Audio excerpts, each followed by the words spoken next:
इस कार्यक्रम के प्रसारण पुण्यार्जक हैं श्री आरपी जैन, श्रीमती ममता जैन, श्री प्रशांत जैन, श्रीमती दिव्या जैन, पुत्र भरत जैन, श्रीमती सौम्या एवं पारस जैन। राज दरबार में राजा सिंहासन पर आसीन है और प्रजा भी उस सभा में उपस्थित है, क्योंकि सभा का महत्व अथवा राजा का महत्व बिना प्रजा के संभव नहीं। और सभा लगी है, शायद आप लोगों ने सुना हो नहीं सुना हो, प्रसंग आपके सामने है। वह ये है कि अकबर ने एक प्रश्न रखा है जनता के सामने कि 27 में से 10 निकल गए तो संख्या कितनी रहेगी। महाराज, ये तो बाएं हाथ का खेल है, ये तो प्राइमरी के जो छात्र हैं वो भी बता देंगे। और कई व्यक्ति ने कहा कि राजन, 27 में से यदि 10 गए तो 17 शेष रह गए। ये कॉमन है, ये ध्यान रखो। ये जो गणित रखा गया है इसमें निश्चित रूप से गहरा अर्थ है इसमें, क्योंकि इतना सरल प्रश्न करने का अर्थ इसके पीछे में भी तथ्य होना चाहिए। सभी लोगों ने यही कहा कि 27 में से 10 गए तो 17 शेष होते हैं। लास्ट में जब बीरबल का नंबर आया तो उन्होंने बहुत अच्छा समाधान दिया। वो ये है कि 27 में से 10 निकल गए तो 0। सब लोगों ने सुना कि बीरबल जी, तुम कहाँ पढ़ करके आए हो, कौन से स्कूल में तुमने पढ़ाई करी, इतना छोटा सा गणित में तुम्हें नहीं आ रहा, यही तो रहस्य है। और प्राय करके इस प्रकार के आईएएस आईपीएस वगैरह जो छात्र होते हैं उनके सामने भी इसी प्रकार एक घुमावदार जो है ना प्रश्न रखे जाते हैं, उसी प्रकार का यह भी प्रश्न था, घुमावदार था। इसलिए बीरबल ने बहुत अच्छा उत्तर दिया कि 27 में से 10 गए तो 0। इसका अर्थ खोल रहे हैं। अर्थ ये है 27 नक्षत्र हुआ करते हैं और उसमें से 10 नक्षत्र निकल गए, फिर वर्षा नहीं होगी, इसी का नाम 0 है। हाँ, ताली बजा रहे हैं। लेकिन इसको हम आगम से जोड़ना चाहते हैं कि आगम में भी इस प्रकार का वर्णन आता है कि एक इंद्रिय जो हुआ करता है काल अनंत निगोद मझार, बेतो एक इंद्रिय तनधार, ऐसा कहा। एक श्वास में 8-10 बार जन्मो मरो भर्यो दुख भार, ऐसा कहा है। निरोध में अनंत काल संसारी प्राणी ने व्यतीत किया है और संयोग की बात है उस निरोध राशि से अथवा उस निरोध पर्याय से निकल करके तस पर्याय को अंगीकार किया है। और हम और आप कौन है? त्रस है क्या स्थावर है? हाँ, त्रस है ना। हाँ, स्वाध्याय में कुछ करते कि नहीं गड़ा कोटा वाले हैं। त्रस पर्याय मिलती है, बहुत वह दुर्लभ पर्याय मानी जाती है, बहुत ही दुर्लभ है। उसके लिए इस प्रकार की भी उपमा दी है आचार्यों ने कि वायु रेत है और वह समुद्र के समान समझो, चारों ओर वह रेत फैली हुई है, उसका अंत दिखाई नहीं दे रहा है। और उसके बीच में एक छोटी सी हीरे की कणिका यदि मान लो उसमें गिर जाए तो उसको ढूंढना बहुत मुश्किल है। उसी प्रकार उस निरोध पर्याय से निकल करके त्रिस पर्याय को प्राप्त करना अत्यंत दुर्लभ कहा है। और त्रिस पर्याय की जो स्थिति है, कालावधि लगभग मेरे ख्याल से 2000 सागर प्रमाण उसकी स्थिति है। लगभग इसलिए कह रहा हूं, शायद आगे पीछे थोड़ा और भी हो सकता है, नहीं उसके ऊपर भी है, इसलिए हमने लगभग कहा है। हाँ, एक्यूरेट देना वहां पर दिखा देंगे धौलादिक में, किंतु लगभग 2000 सागर प्रमाण त्रिस पर्याय की स्थिति है। उसके बाद अर्थात उस 2000 सागर के बीच में यदि आत्म पुरुषार्थ अथवा मोक्ष पुरुषार्थ करके यदि मुक्त हो जाओ तो ठीक है, नहीं है 2000 सागर व्यतीत होने के उपरांत उसको पुनः एकेंद्रीय पर्याय को प्राप्त करना अनिवार्य है, ऐसा कहा है। भले वह एक अंतर मुहूर्त के लिए वह चला जाए उस एकेंद्रीय पर्याय में, किंतु निश्चित रूप से एकेंद्रीय का मुख देखना पड़ेगा। तो इसलिए हमारा बार बार ये कहना रहता है आप लोगों के लिए, क्योंकि आप लोग कहते हैं कि महाराज 2 शब्द आप सुनाओ, 200 सुना सकते हैं, सुने तब तो है। केवल सुनना नहीं, उसका अनुकरण भी करना चाहिए।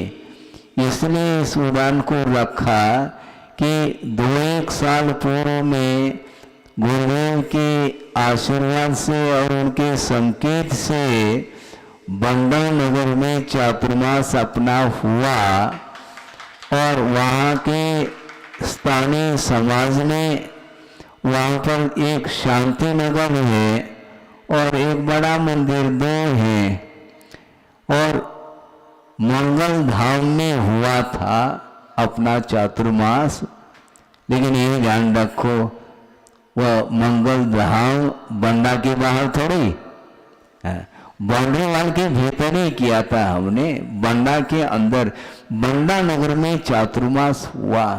और वहाँ पर शांति नगर वाले जो समाज के लोग बहुत ही उत्साहित होकर के और गुरुदेव की भावना को पूर्ण करने के लिए, क्योंकि काफी समय हो चुका था कि शांति नगर में एक अच्छा भव्य जिनालय बने और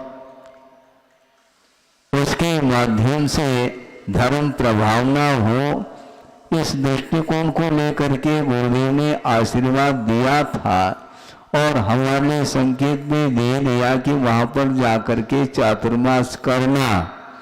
तो ठीक है, चातुर्मास करना तो पहुंच गए, और पहुंच गए उसके उपरांत वहां के लोगों ने कहा कि महाराज ये प्रस्ताव है और गुरुदेव का आशीर्वाद इसके लिए मिला है, तो इसलिए आज से हम शांति नगर में जिनालय संबंधी कुछ रूपरेखा रखते हुए उसके निमित्त को लेकर के हम जिसकी जैसी क्षमता हो उस हिसाब से हम आज से प्रारंभ करना चाह रहे हैं महाराज।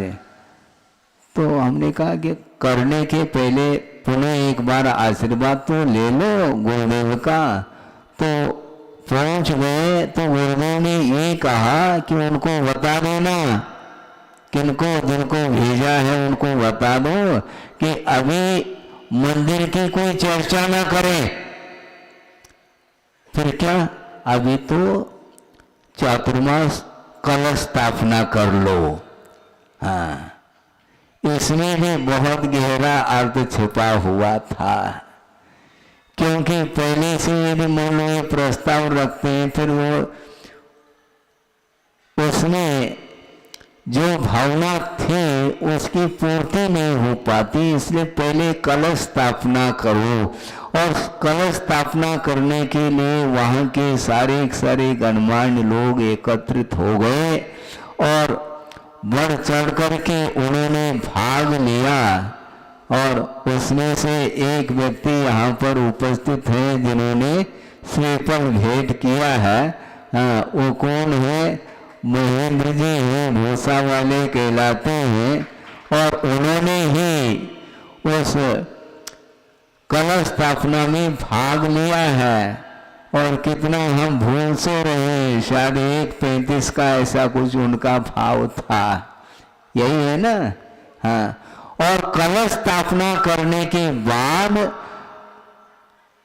उसमें जो भी राशि एकत्रित हुई वो हुई, किंतु उसके बाद जब जिनालय की जो रूपरेखा प्रारंभ हो गई उसमें भी उनकी भागीदारी रही है।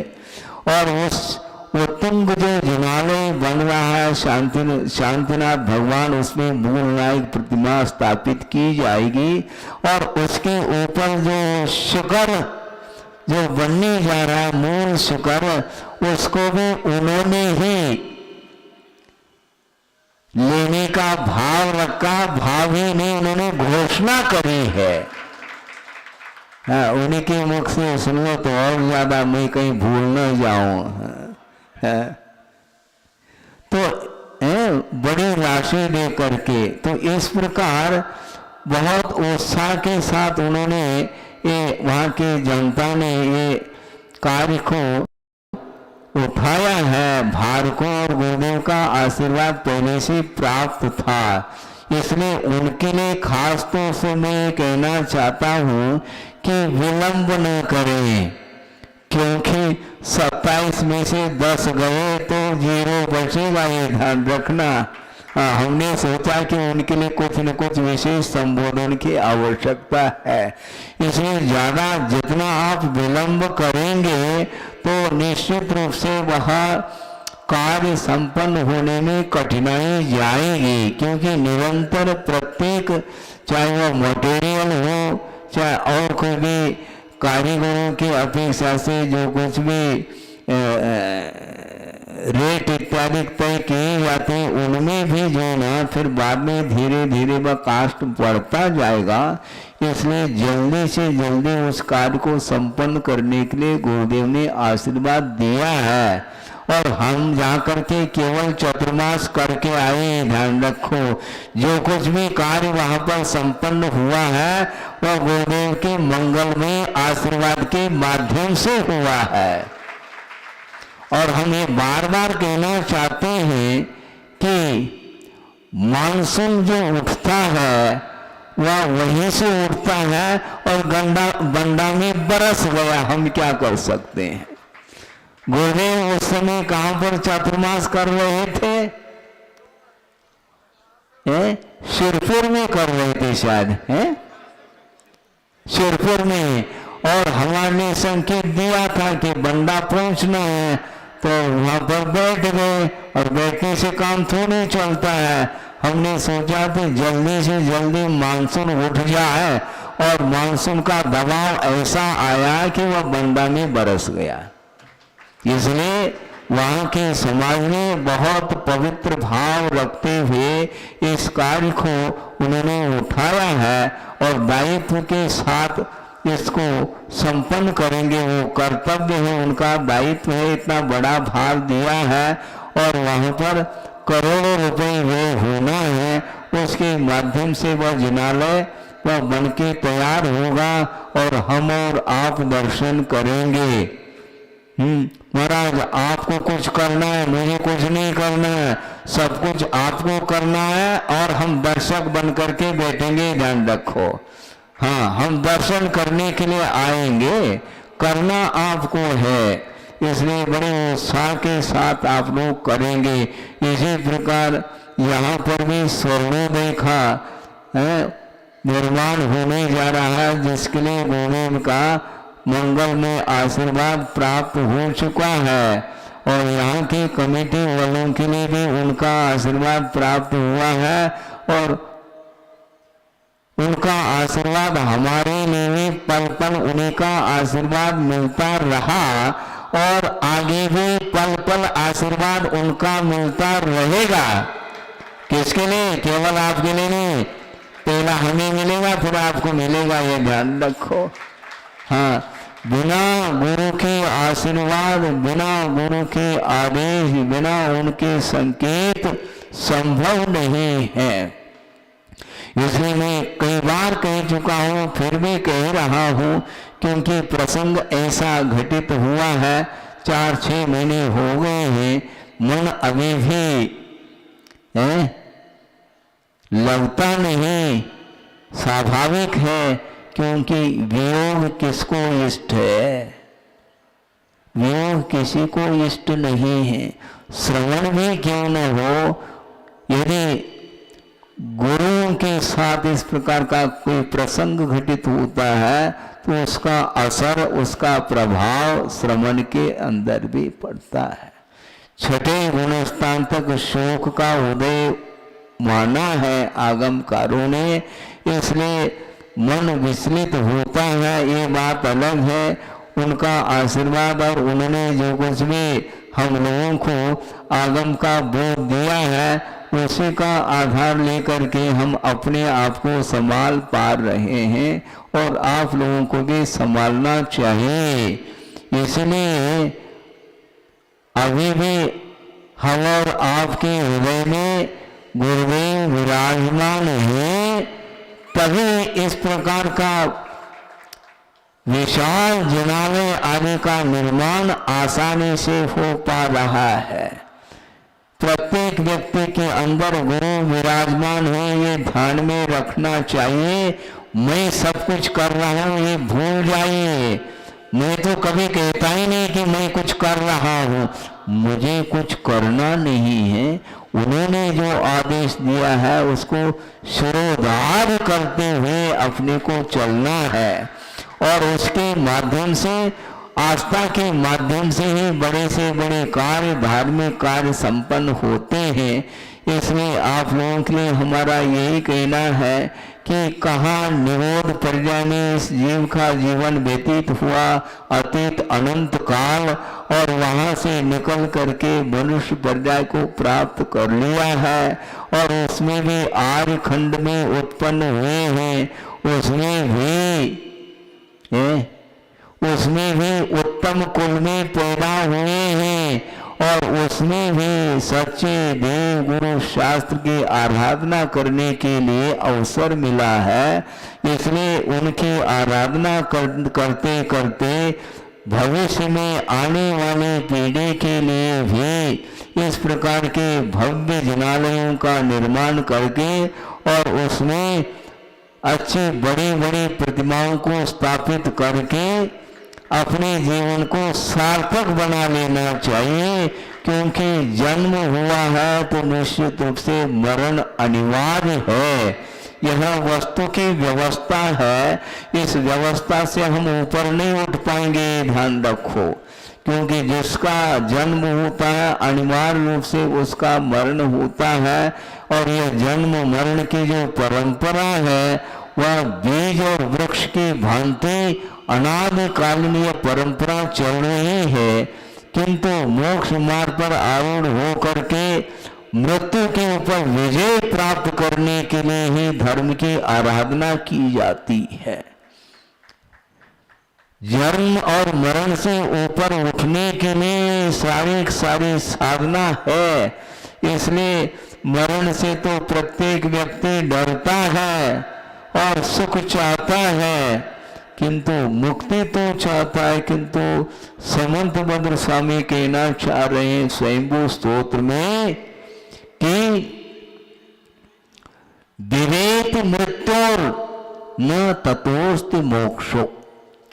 संसारी प्राणी मृत्यु से डरता है, किंतु उस मृत्यु से छुटकारा नहीं मिलती, उस मृत्यु से मुक्ति नहीं मिलती। और शिवं वांछति नित्यम, निरंतर वह मोक्ष की इच्छा रखता है, किंतु न अस्य लाभ, उसका लाभ नहीं होता। क्यों? मांगने से मुक्ति नहीं मिलती, मोक्ष पुरुषार्थ करो ये कहा गया है, बिना पुरुषार्थ के संभव नहीं। बुंदेलखंड में कहावत हमने सुनी थी कि बिना मरे स्वर्ग नहीं मिलता है। स्वर्ग भी प्राप्त करना चाहो तो मरना तो पड़ेगा, क्योंकि यहीं पर स्वर्ग को उतारना चाहो, ले आना चाहो तो संभव नहीं है, तो वहां तक पहुंचने के लिए मरना अनिवार्य है। तो यहाँ की बात हो गई। और मोक्ष यदि प्राप्त करना चाहते हैं तो मोक्ष पुरुषार्थ किए बिना संभव नहीं है। चाहे लौकिक क्षेत्र संबंधी कोई कार्य हो अथवा परमार्थ संबंधी हो, प्रत्येक क्षेत्र में पुरुषार्थ रखा गया, बिना पुरुषार्थ के संभव ही नहीं है। मैं यहाँ पर बैठ करके आप लोगों के लिए आगम के आधार से कुछ बोल रहा हूँ, इसमें भी मेरा पुरुषार्थ ही चल रहा है, ये ध्यान रखो। मैं मौन बैठ जाऊँ तो काम चलेगा क्या है? आप क्या सुनेंगे? सुनने के लिए तो आपके पास दो कान हैं, दुकानदार हैं आप। दुकानदार करके दो कान जिसके पास है वो दुकानदार है। दो दो कान आपके पास है, किंतु मुझे पुरुषार्थ करना पड़ेगा बोलने के लिए, और बोलने के लिए भाषा वर्णाओं का आलम्बन लेना पड़ेगा। और भाषा वर्णाएं यत्र तत्र विद्यमान है, किंतु जब तक कंठ और तालु आदि का जब तक सहयोग नहीं मिलेगा तब तक वो भाषा वर्णाएं भाषा के रूप में परिवर्तित नहीं हो सकती। इसलिए पुरुषार्थ के माध्यम से हम कुछ बोलना चाह रहे हैं, आपके सामने विषय रखना चाह रहे हैं, इसमें भी पुरुषार्थ ही चल रहा है। गुरु ने ये कहा था, ये ध्यान रखो, वो प्रसंग आपके सामने रख रहा हूं। आपका बहुत तीव्र पुण्य का उदय है, ठीक है, और पुण्य का उदय होने के कारण संभव है आप अरबपति बन बैठे हैं, ठीक, अच्छी बात है। और सामने थाली परोस दी गई है भोजन के लिए, आपको बिठाया गया है और मनपसंद की वस्तु परोस दी गई है। संभव है इतना भी तीव्र पुण्य हो सकता है कि लाड प्यार के साथ मां के द्वारा वह ग्रास आपके मुख में दिया जा सकता है, यहां तक संभव है, किंतु आपको अंत तो वत्वा पुरुषार्थ करना पड़ेगा चरवन के लिए। समझ में आ रहा है कि नहीं विषय? यहां तक जो ना दूसरे के द्वारा पुण्य सामने आ सकता है, किंतु वो जो मुख में आया हुआ जो ग्रास है वो आप चरवन कराएं क्या? मां आपको करना पड़ेगा, इसी का नाम पुरुषार्थ है, ध्यान रखो। प्रत्येक पल पुरुषार्थ करेंगे तो निश्चित रूप से इच्छित वस्तु मिल सकती है, चाहने से नहीं मिलती, किंतु आगम के अनुरूप जो आगम में लिखा हुआ है, जो विधि है, उस विधि से हम चलेंगे। मोक्ष मार्ग पर चलने की बात कर रहे हैं, बैठने की नहीं। चलना पड़ेगा, मार्ग है तो चलो, मार्ग नहीं है तो कोई चल नहीं सकेगा। किंतु मोक्ष मार्ग बना हुआ है, किसने बनाया है? मोक्ष मार्ग से नेतारम। मोक्ष मार्ग के नेता कौन है? मोक्ष मार्ग को किसने बनाया है? तीर्थंकरों ने ही मोक्ष का स्वरूप भी बताया और मोक्ष मार्ग का स्वरूप भी उन्होंने बताया। इसलिए उनके द्वारा जो प्रशस्त मार्ग बना हुआ है, अर्थात उस मार्ग का आलम्बन लेकर के वो मोक्ष तक पहुंच गए हैं, इसलिए उनके द्वारा बना हुआ जो मार्ग है उस मार्ग पर हमें चलने की आवश्यकता है। हमें मार्ग बनाने की आवश्यकता नहीं, नए सिरे से हम मार्ग बना ले, गलत बात है। हाँ, सर्वज्ञ भगवान ने अथवा तीर्थंकरों ने जो मार्ग प्रशस्त किया, उसी मार्ग पर उनके पद चिन्हों पर चलने की बात है। हम अपना पद चिन्ह कहीं दूसरी जगह रख करके मार्ग हम बनाना चाहते हैं संभव नहीं है ये, क्योंकि जिस प्रकार संसार अनादिकाल से चल रहा है उसी प्रकार मोक्ष मार्ग भी अनादि अनिधन है, ऐसा कहा। ये बात अलग है, छठे काल में धर्म का विच्छेद हो जाएगा, किंतु सर्वत्र धर्म का विच्छेद नहीं होता। जहाँ पर काल का प्रभाव पड़ता है भरत और ऐरावत क्षेत्र में, वहीं पर छठे काल में धर्म का विच्छेद होता है। किंतु जहाँ पर निराबाध रूप से वह धर्म अभी भी विद्यमान है, विदेह क्षेत्र में वहाँ पर अभाव नहीं है।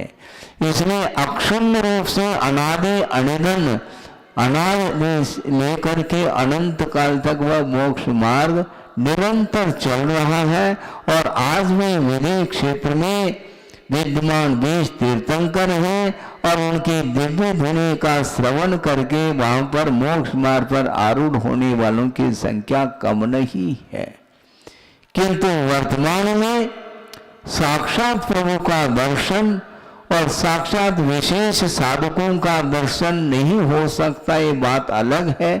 किंतु मोक्ष मार्ग पर चलने के लिए जिनवानी आज भी विद्यमान है और जिनवानी के अनुरूप अर्थात आगम के अनुरूप चलने वाले श्रवण संघ का भी यहाँ पर दर्शन होते हैं।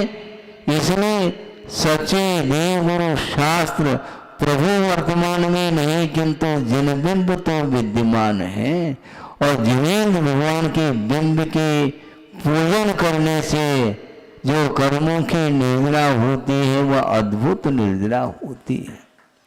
निगति निकाचित का अर्थ जो अनिवार्य रूप से जिसका फल मिलता है, ऐसे कर्मों का भी क्षय जिनेन्द्र भगवान के बिंब के दर्शन से होता है, ऐसा कहा है। इसलिए जहाँ कहीं भी आप जिनालयों का निर्माण कर लो, इससे बढ़ करके और कोई भी धर्म साधन करने के लिए कोई साधन है ही नहीं। इसलिए स्वर्णोदय यहाँ पर निर्माण किया जा रहा है।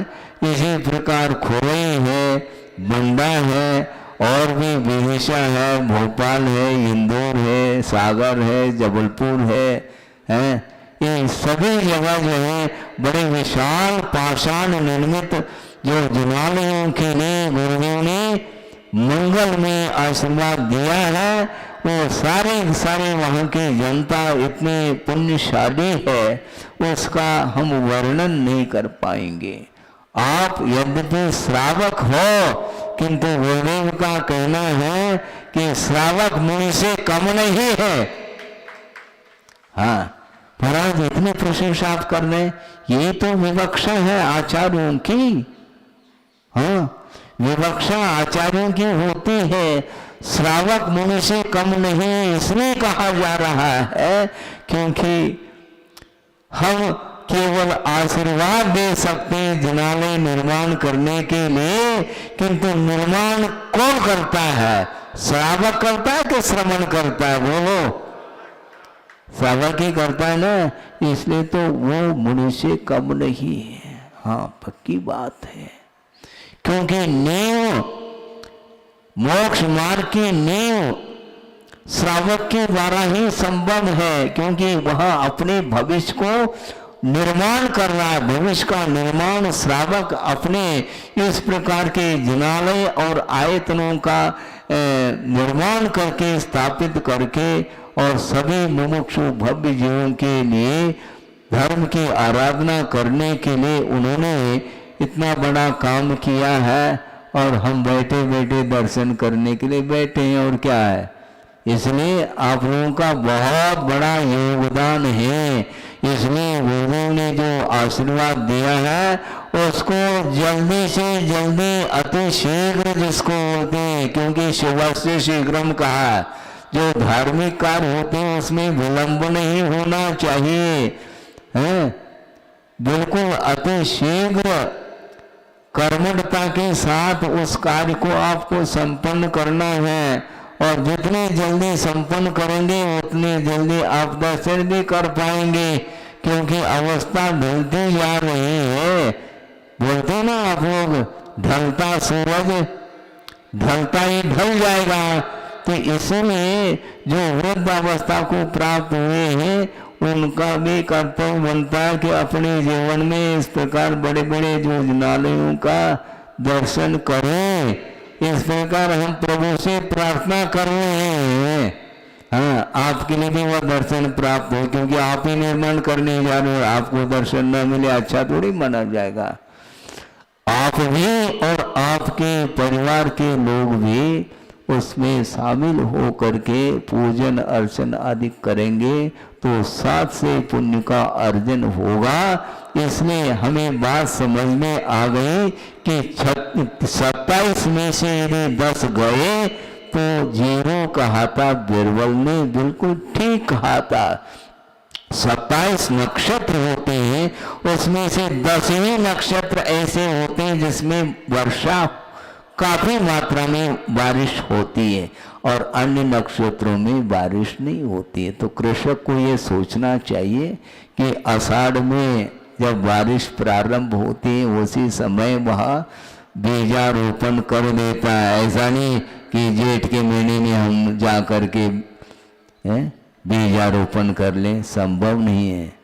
हाँ, ये बात अलग है कि आजकल जो है ना व्यवस्था चल रही है, पाइपलाइन चलता है और पानी देते रहते हैं, साल भर में 3-4 फसल निकालते हैं। ये आधुनिक है, किंतु वस्तुतः उसके माध्यम से भी फसल में वह गुणवत्ता नहीं आ पाती। इसलिए समय पर बोया हुआ बीज जिस प्रकार फलित हो जाता है, पल्लवित हो जाता है, उसी प्रकार समय रहते हैं यदि मान लो हम सच्चे देवगुरु शास्त्र की उपासना करते हैं तो उसके माध्यम से साथ से पुण्य का अर्जन होता है और भविष्य में जाकर के वह साथ से पुण्य निर्वाण के लिए कारण हो जाता है। इस प्रकार आगम का उल्लेख है। इस प्रकार सच्चे देवगुरु शास्त्र की उपासना करते हुए अपने जीवन को व्यतीत करें, जिसके माध्यम से हमारा भविष्य उज्जवल हो सके। इस पवित्र भावना के साथ अहिंसा परमो धर्म की जय। श्री विद्यासागर जी के चरणों में झुका रहे अपना माथा, जिनके जीवन की हर चर्या बनस्पति स्वयं ही नवगाथा। जय नागम काव सुधा कलश जो बिखराते हैं गली गली, जिनके दर्शन को पा करके खिलती मुरझाई हृदय कली। ओम ह्रीं परम पूज्य संत शून्याचार्य भगवान विद्यासागर जी महामनिंद्र अत्र उत्तर सौष्ठित आह्वानम अत्र तिष्ठतिष्ठोट स्थापनम अत्र सन्निधोट स्थापनम सनदीकरणम। सांसारिक विषयों में पढ़कर मैंने अपने को भरमाया, इस राग द्वेष की वैतरणी से अब तक पार नहीं पाया। तब विद्या सिंधु के जलकण से भवकाल से धोने आया हूँ। आना जाना मिट जाए मेरा यह अर्घ्य भेटने लाया हूँ। ओम ह्रीं परम पूज्य संत शून्याचार्य भगवान विद्यासागर जी महामनिंद्राय जन्म जरा मृत्यु नाशनाय जलम निरूपामिति स्वाहा। क्रोध अनल में जल जल कर अपना सर्वस्व लुटाता है, जो शांत स्वरूप जान सका जीवन भर इसे बुलाया है। चंदन सम शीतलता पाने अब कुशन तुम्हारी आया हूँ।